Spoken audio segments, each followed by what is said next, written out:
ఖమ్మం జిల్లాలోని సీతారాం ప్రాజెక్టు ఫలితం తమ ప్రభుత్వంలో చేపట్ట పనుల మూలాంగనేనంటూ ప్రాజెక్టు సక్సెస్ క్రెడిట్ ను బీఆర్ఎస్ తమ ఖాతాలో వేసుకుంటుంది. దీంతో అధికార కాంగ్రెస్ బీఆర్ఎస్ నేతల వ్యాఖ్యలకు దీటైన సమాధానం చెబుతుంది. సాగునీటి ప్రాజెక్టులపై ప్రతిపక్ష బీఆర్ఎస్ చేస్తున్న విమర్శలకు గట్టి కౌంటర్ ఇచ్చారు డిప్యూటీ సీఎం మల్లు భట్టి విక్రమార్క.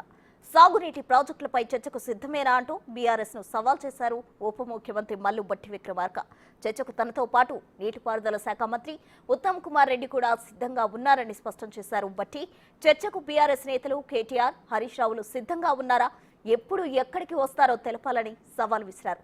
అటు ఖమ్మం జిల్లా వైరాలో 2 లక్షల రుణమాఫీ అమలు సందర్భంగా భట్టి ప్రసంగించారు. గత ప్రభుత్వం ప్రాజెక్టుల పేరుతో అవినీతికి పాల్పడిందని విమర్శించారు.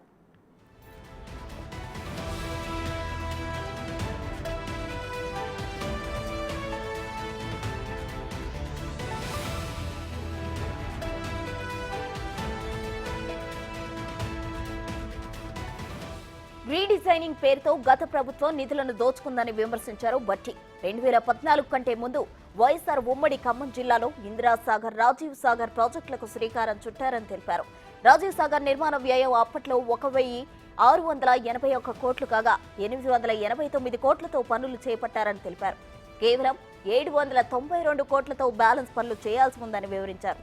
ఇందిరాసాగర్ ప్రాజెక్టుకు 1,824 కోట్లు కేటాయించగా 1,068 కోట్లు అప్పటి వైఎస్ఆర్ ప్రభుత్వం ఖర్చు చేసిందని తెలిపారు. కేవలం 756 కోట్లతో బ్యాలెన్స్ పనులు నిలిచిపోయాయని వివరించారు.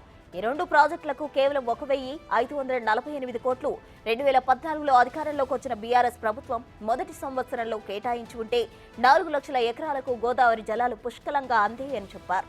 అయితే కాసులకు కక్కుతిపడిన బీఆర్ఎస్ ప్రభుత్వం రీడిజైన్ పేరుతో ఈ ప్రాజెక్టుల వ్యయాన్ని 23,000 కోట్లకు పెంచిందని ఆరోపించారు.